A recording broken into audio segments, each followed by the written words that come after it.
Bring me on. We're good. We'll turn out a little bit like that. I think that'll be fine. Looks good. Kill the music. Kill the tomato. Bring on the big tomato. Hey, we're here. What the heck happened with those elections? Really, what happened? Oh, yeah. Anyhow, what happened with those elections? Hmm. Hmm. Now, my humble opinion, maybe we're all coming a little bit more around to what makes sense. Split, incredible, right? Challenge, well, you know what? I'm not an elected official, and I couldn't tell you exactly the problems that are going to be like that. You're going to have over there. It's like, if one side controlled, then they could approve everything. If it's split, it's split. Maybe they get nothing done.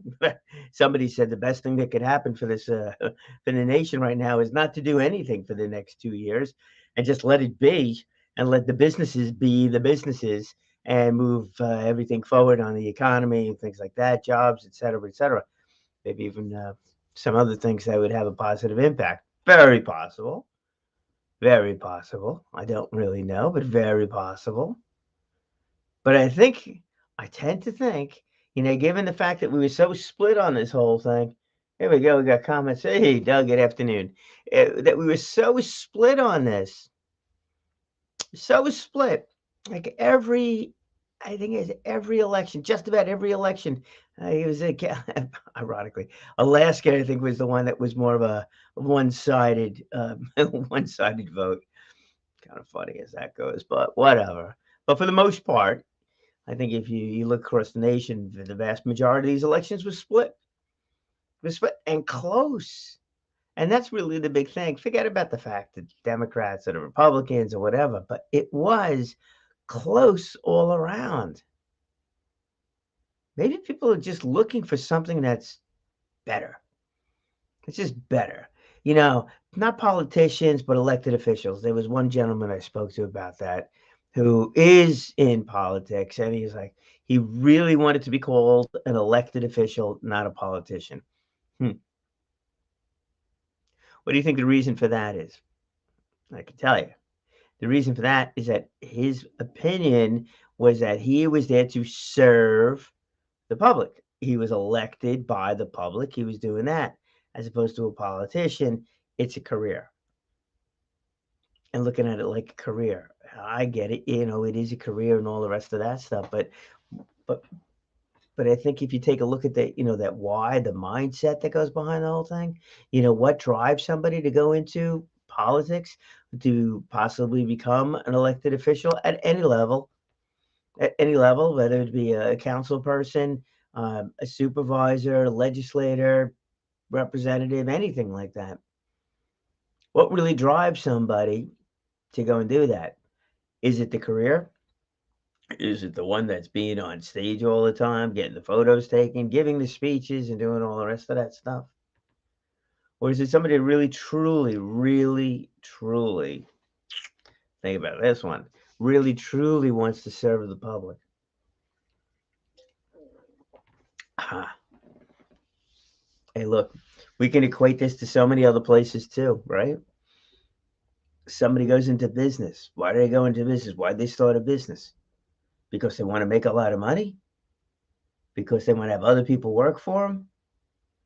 Or is it because they really want to provide a valuable product or a valuable service to somebody? It's the same thing, man. It's that mindset. It's the same concept. Intellectually speaking, it's the same concept. God, this why thing, so it filters into everything. Why do you do what you do? What is your what is your reason? I was asked that question the other day when I had a conversation about project working on. They're like, why? Why am I doing it? Well, it's because ultimately I have a goal, which I believe to be is in support of their goals, different aspect of it, but in their goals. Is that selfish? No, I don't think so. Is it altruistic? No, I don't think so. It's not purely one way or the other. Not it's not 100% one way or the other. Now, look, somebody who becomes an elected official, Do they have a different lifestyle that they're looking for? Do they enjoy that? I would bet they do.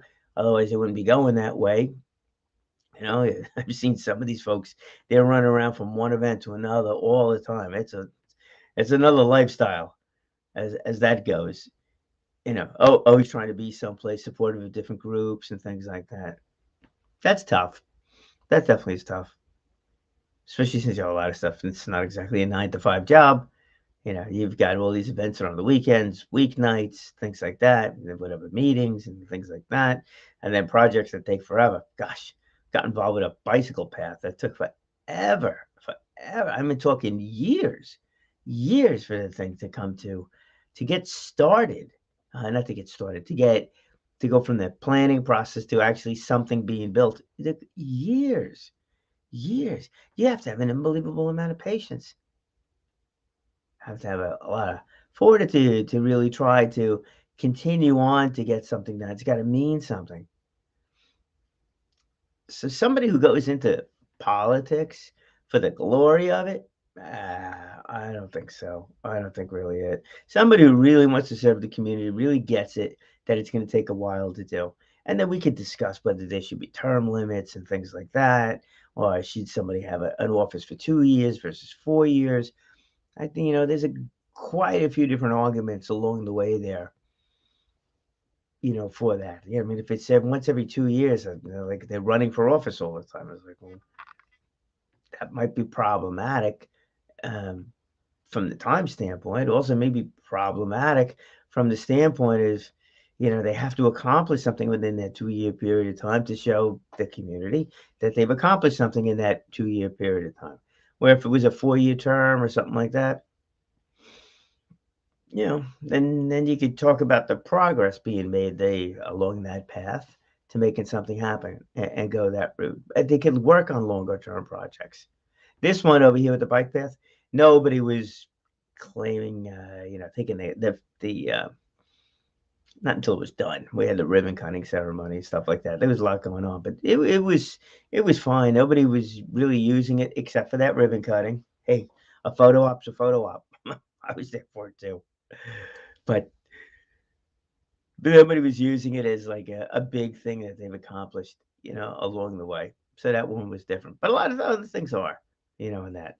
So what do we do? Where are we going with this whole thing? No? So I think if these elections are an indicator, and who the heck really knows, get all these polls that say everything. I don't know. But and here's here's the thought, what if these elections, because they were so split, because they were so even up, and then basically, look, if it's 48 to 52%, that's pretty even up, as that goes, right? But if it was pretty even up like that, maybe people are getting tired of the extremes on both sides. There was a word that's been thrown around there, common sense, common sense vote. Okay, like that one, you know, common sense vote. Who is really there for the long-term growth of the community? Who's there that really wants to make a difference, a lasting difference in their efforts? Who's there not just for the glory, not just for the photo op, but is willing to sit in these meetings that get to be tiresome, that nobody even knows is taking place because they're private meetings.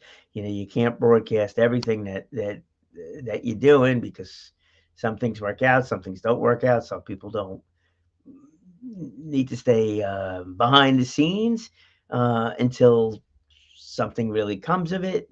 So there's a bunch of those things, and I don't mean that in any nefarious way. It just is what it is. Look, you're running a business, you're speaking to your spouse, friend, partners, anything like that. There are some things you're like, hey, you're trying to hash out an idea. You try to hash out an idea and all of a sudden it becomes public. It's like, that's not really it. Now you're going to pay attention to what you say. You're going to curb actually what you say. That's not vetting out an idea. It is definitely not vetting out an idea. That's like past I've spoken about mastermind groups. One of the beautiful things about a mastermind group is the fact that they are designed to share ideas.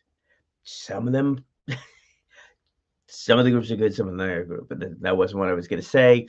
What I was going to say is that some of the ideas that get shared are good. Some of them just are outright horrendous. They're like, there's no way. So you don't want to have that shared publicly. But you know what? Once you say those things, maybe somebody else will come up with something. But you need to have those conversations. Get the stupid ideas out of the way. And then move on to something that's a little bit more intelligent. Hey, we can't do it this way. Maybe we could do it that way. But if that we can't do it this way comment becomes a headline, it's like, that's not good. That definitely is not good. So a lot of those meetings need to take place behind closed doors. I'm not even too sure. There should be transparency. I get that, but a lot of these things that take place over in Washington, these hearings and the rest of it, sometimes wonder if there's too much publicity that goes along with it. If somebody's asking a question and the question is longer than the response, it's like, come on, you know, who's taking advantage of the cameras there, and that kind of thing. That's not good. That's the thing. You want to ask a question, right? Somebody wants to be on the Supreme Court or anything like that.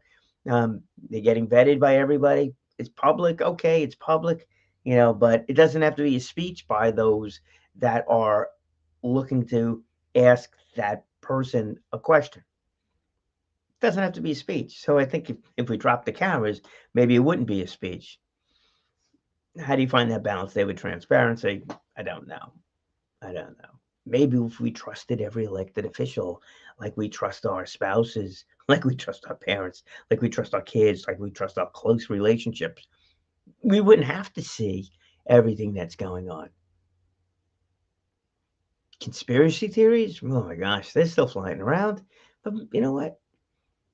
What if in a beautiful world, truly beautiful world, what if we actually really trusted all of those government officials that we have? Wouldn't that be nice? Hmm. Wouldn't that be nice? Maybe that's a pie in the sky dream. Hey, maybe that's a comment I should make in a mastermind group. That's that's crazy and not share publicly. Who knows? Who really knows? But it's there. But here's what I hope happens out of this whole thing. All right. I hope what happens out of this whole thing is that we all really collectively take a look. Take a real good look at the fact that we're so split, on these candidates. And then we do, or they do, what they do is find those things that are the common ground, common sense, but at least the common ground that they both agree on, right?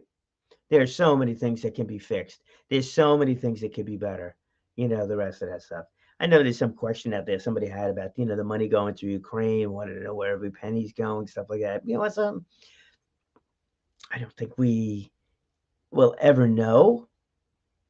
And I don't mean that as a conspiracy thing. It's like you can't do that. You share everything, every weapon, every dollar that was spent on every weapon that goes to Ukraine. So now Russia knows everything that is there, knows every weapon. Some weapons you want to keep a secret. Makes it more effective if the other side doesn't know what's going on, right? Absolutely. But I can tell you is that, we keep on spending money all over the world, right? Spread democracy and all the rest of that kind of stuff, which is all well and good. But what about some of the folks at home here? You got this other stuff, right? Talk about the homeless vets. That's horrendous. It really is. We have, we worry about everybody at the border coming in, right? That's another conversation. All right. But what about our homeless vets? Let's take care of them. Give them what they need, whether it be job training or whatever it is. Whatever it is. I mean, really, these are the folks, these are the men and women that risked their lives. Some gave their lives. So we can do whatever it is that we want to do, which seems to be complaining about way too many things. Well, let's take care of that.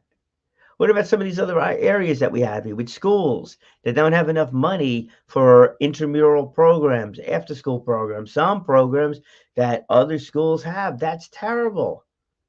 You want to talk about different classes of people? We shouldn't be doing that. That should not be. Definitely should not be. Get me elected officials that are in these areas and in some of the other areas that are looking to better the community. Forget about the local, community. Let's look at the community of Long Island, as a whole. If everybody on Long Island made more money, there would be more money, maybe higher taxes or higher tax revenue. Hopefully not higher taxes, but at least higher tax revenue would be able to do different things. So, all right, I mean, we got this whole thing here with the colleges and giving repaying, giving back $10,000 or $20,000 to students that took out some of these loans. It's like, okay, that's all well and good. Got mixed emotions on that one. There's a lot of folks that paid for the school, didn't take out loans, so they got left out. A lot of folks that didn't go to college, they went to trade schools and they had to buy tools to go work on cars or go into plumbing or electric or anything like that. They got left out of that equation. So, and what about the schools? What about the colleges? I mean, maybe just maybe they're just charging too much for school, or they're not putting the effort into getting the students that go to college on a career path as efficient as possible. And sometimes that might be a challenge. I get it. It won't be 100%, but still, the focus on the students as they go through their 2 or 4 year school to help them identify career possibilities for themselves. This way they could justify spending that money on school or taking out the loans. Is that done? I don't know. Could be school costs are just too much. Maybe they need to work closer with businesses. What's an interesting one is that the tech stuff, right? You go to a 4-year tech school, by the time you get out, the technology's changed. So hey, maybe that's another something to take a look at, So it's not just the one piece. That's the point on that one. It's not just it's not just about giving $10,000 to $20,000 back to these students. It's about the rest of it. That's just money. That's just giving money away. That's like going into these, some of the more impoverished areas and just giving away food or just giving away money. It's all good. It's nice. It's not a fix. It's a little blip in the good side of things. And if you don't donate, you should donate wherever you possibly can, be it time, money, energy, effort, whatever it is. That's the point. But it's still not a fix. It's still not a long-term help. That give a man a fish he can eat, teach a man to fish he can eat forever.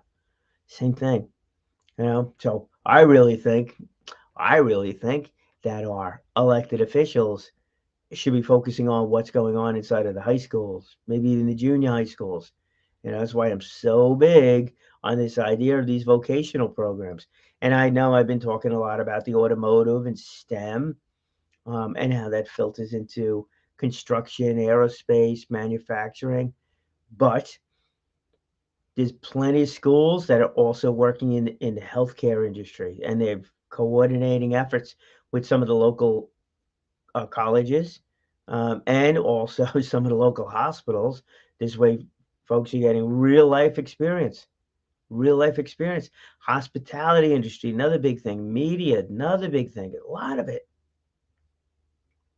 Who loses when that stuff happens? Nobody.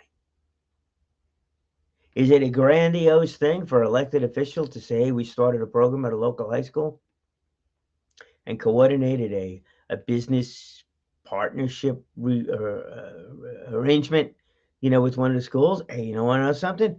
I think that's a really good headline. That's what I'd love to see happen more and more. That kind of thing. I'd love to see that happen. So this election, what do we got there, Doug? Yeah, Doug ran for office. Yep. Yep, there we go. Doug, we'll throw you up there again, my friend. Hey, Kara. Afternoon. Doug.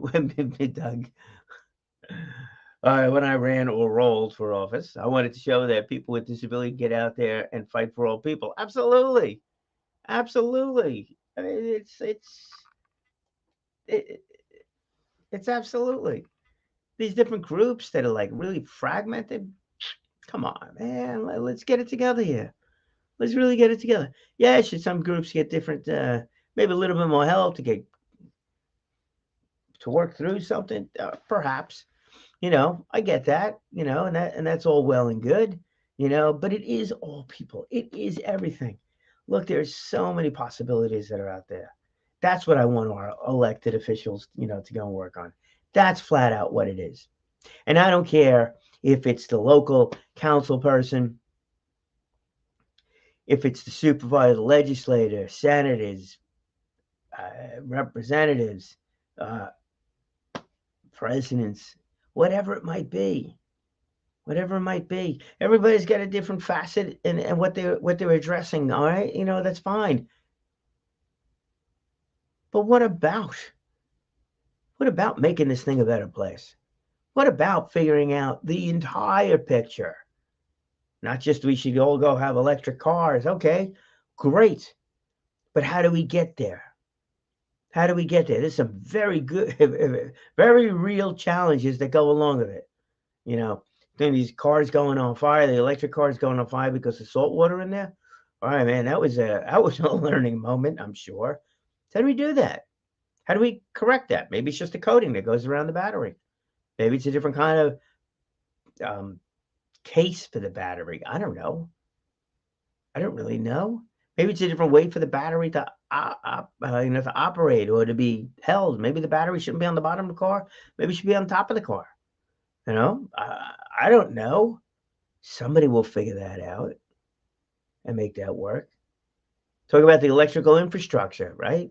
It's like, oh, we all turn our air conditioners on in the middle of the summer. We got rolling brownouts in some areas of the country. Well, what if we all plugged our cars in? Well, there's different times that you could use the car, use these chargers and things like that. A slow charge, maybe it's different. The rest of that stuff, but does anybody even know about that? I asked somebody about that because he's got an electric vehicle. Because I brought that up as being one of the issues. So he told me he got these things, but you know what? Let's chat about that. You want to get away from oil? All well and good. How do we do it? It's not just that's it. We're not going to do oil anymore. That's not happening. Most of our cars are combustion cars, right? They need oil, gas, all the rest of that stuff. See, you can't just walk away from it. You can't just walk away and say that's it. Everything's electric. You got to make the transition. You can't just give people money for school, money for reimburse people for school money, and then that's it. You got to look at the big picture. You got to look at everything that goes along with it. You can't just look at any one thing. And as Doug pointed out, you know what? When Doug Rand rolled for office, it wasn't just about people with disabilities. That wasn't it. It was about all people. It was about the big picture. It was about making things happen at a larger level, not just about me, not just about one thing, but about the whole of everything. That's where it's going to really come in.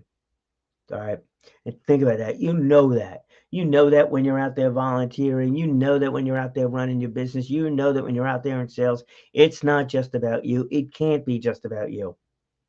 Yeah, you got a goal. You got a sales quota you want to meet. You got some goals that you want to do. You want to reach out to X amount of people over the course of a day, a week, a month.